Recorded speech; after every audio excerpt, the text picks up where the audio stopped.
ஜனாதிபதி தேர்தல் காலத்தில் அன்ருகுமார் திசாநாயக் அவர்கள் 2 முறை பலஸ்தீனுடைய எம்பசிக்கு சென்றார்கள் அன்று இஸ்ரேல் தாக்குதலுக்கு எதிராக அவருடைய ஆதரவை தெரிவிக்கிறதுக்கு. ஆனால் இப்போது அவர்கள் ஜனாதிபதி ஆவினத்துக்கு பிறகு அவர்கள் அந்த அவருடைய கொள்கையை விட்டுட்டு இஸ்ரேலுடன் நெருக்கமாக வேலை செய்யக்கூடிய கொள்கையை பின்பற்றக்கூடிய இஸ்ரேல் மக்களுக்கு இந்த நாட்டுக்கு வந்து அவர்களுக்கு சபாத் ஹவுஸ் உருவாக்க இயலும், அவர்களுக்கு வியாபாரம் செய்ய இயலும், அவர்களுக்கு விசா முடிந்தாலும் இந்த நாட்டில் இருக்கிறதுக்கு ஒரு தடையும் இல்லை. ஆனாலும் இந்த நாட்டில் இருக்கக்கூடிய மக்கள் இஸ்ரேலுக்கு எதிராக ஆர்ப்பாட்டம் செய்தால், இஸ்ரேலுக்கு எதிராக ஒரு டெலிஃபோன்லே ஒரு போஸ்டை நாங்கள் ஃபேஸ்புக்கிலே போட்டால் அதுக்கு எதிராக அன்ருகுமார் திசாநாயக் அவருடைய போலீசார் வந்து நடவடிக்கை எடுக்கக்கூடிய நிலைமை இருக்கிறதுன்னு நாங்கள் எல்லாரும் கண்டிருக்கிறோம். பலஸ்தீன் மக்களுக்கு அநியாயம் செய்த குற்றச்சாட்டுகளை சம்பந்தமாக விசாரணைகள் இப்போது ஆரம்பித்திருக்கிறார்கள்.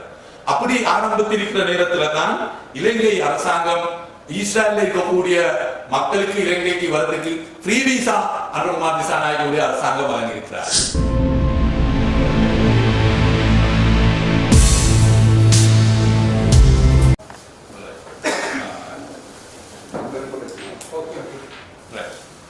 ரொம்ப நன்றி.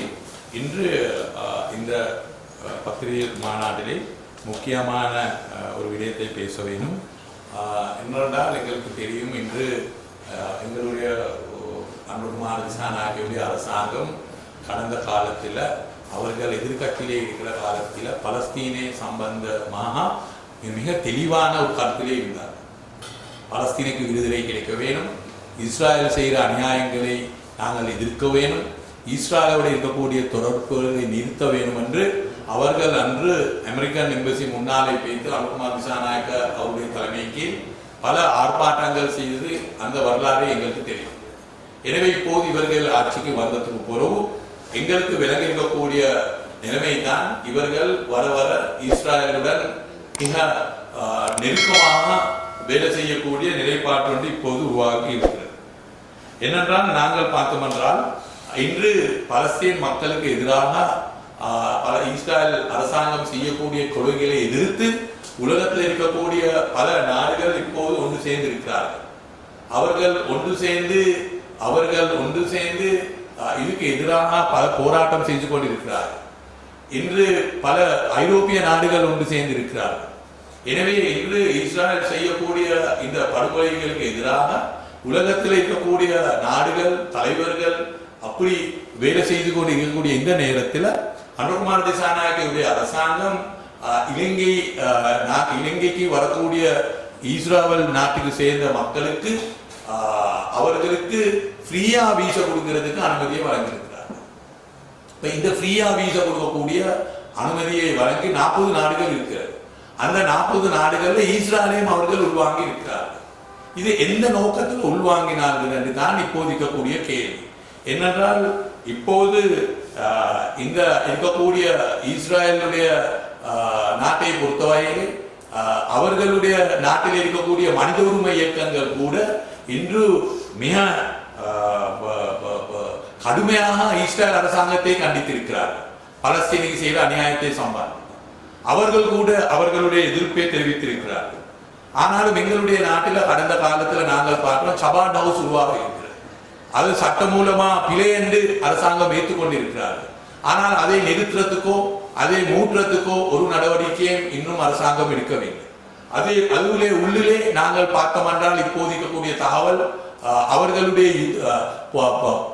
யுத்தத்துக்கு போன இராணுவத்தை பற்றி இருக்கக்கூடிய போட்டோகள் தான் அதிலே இருக்கிறது இப்போ தகவல் வந்திருக்கிறது. பலஸ்தீன் மக்களுக்கு செய்த அநியாயங்களுடைய போட்டோகள் தான் அதிலே இருக்கிறது என்று இப்போது தகவல் வந்திருக்கிறது. அப்படி உருவாக்கப்பட்ட இந்த சபாத் ஹவுஸ்கள் உள்ளே இருக்கக்கூடிய சபாத் ஹவுஸுக்கு தான் இப்போது அரசாங்கம் இராணுவ பாதுகாப்பு கூட கொடுத்திருக்கிறார்கள். அதை மூற்றத்தை விட்டு போட்டு சட்டவிரோதமான சபாத் ஹவுஸ் என்று அதை ஏற்றுக்கொண்ட அரசாங்கம், ஆனால் அதே மூற்றத்துக்கு ஒரு நடவடிக்கையும் எடுக்கவில்லை.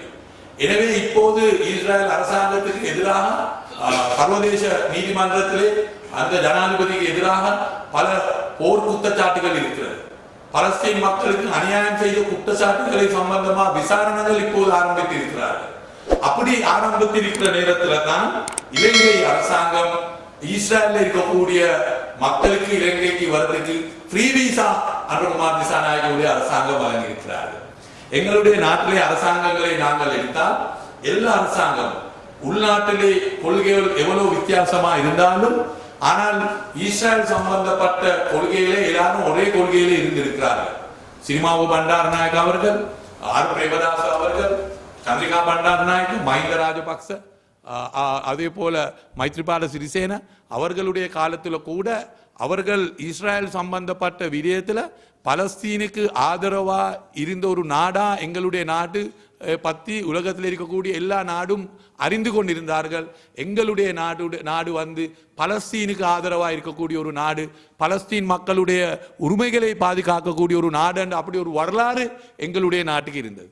ஆனால் இன்று அன்றகுமார திசாநாயகவுடைய அரசாங்கம் அந்த வரலாறை இல்லாமாக்கி இருக்கிறார்கள்.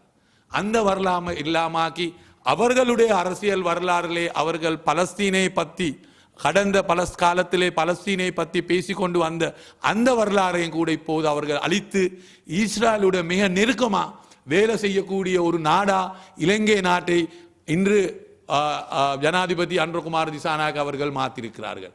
இனி இது மிக கவலைக்கூடிய ஒரு விஷயம் மட்டுமல்ல, இதை நாங்கள் வன்மையாக கண்டிக்கக்கூடிய ஒரு விஷயம் என்று நான் சொல்ல விரும்புகிறோம். ஏனென்றால் இஸ்ரேல் மக்களுக்கு இந்த நாட்டுக்கு வந்து அவர்களுக்கு சபாத் ஹவுஸ் உருவாக்க இயலும், அவர்களுக்கு வியாபாரம் செய்ய இயலும், அவர்களுக்கு விசா முடிந்தாலும் இந்த நாட்டில் இருக்கிறதுக்கு ஒரு தடையும் இல்லை.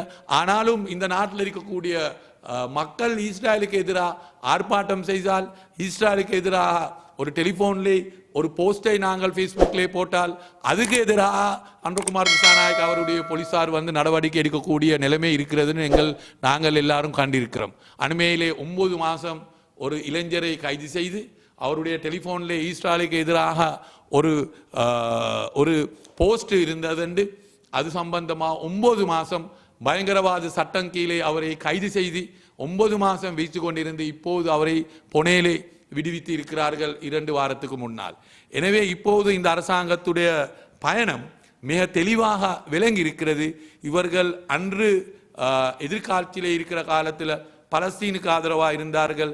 ஜனாதிபதி தேர்தல் காலத்தில் அன்றகுமார் திசாநாயக் அவர்கள் 2 முறை பலஸ்தீனுடைய எம்பசிக்கு சென்றார்கள் அன்று இஸ்ரேல் தாக்குதலுக்கு எதிராக அவருடைய ஆதரவை தெரிவிக்கிறதுக்கு. ஆனால் இப்போது அவர்கள் ஜனாதிபதி ஆவினத்துக்கு பிறகு அவர்கள் அவருடைய கொள்கையை விட்டுட்டு இஸ்ரேலுடன் நெருக்கமாக வேலை செய்யக்கூடிய கொள்கையை பின்பற்றக்கூடிய கொள்கையை உருவாக்கி இருக்கிறார்கள் என்று மிக தெளிவாக எங்களுக்கு விளங்க வந்திருக்கிறது. எனவே நாங்கள் எங்களுடைய எதிர்ப்பை ஜனாதிபதி அன்றகுமார் திசாநாயக் அவர்களுக்கு கூற விரும்புகிறோம். ரொம்ப நன்றி. ரைட்.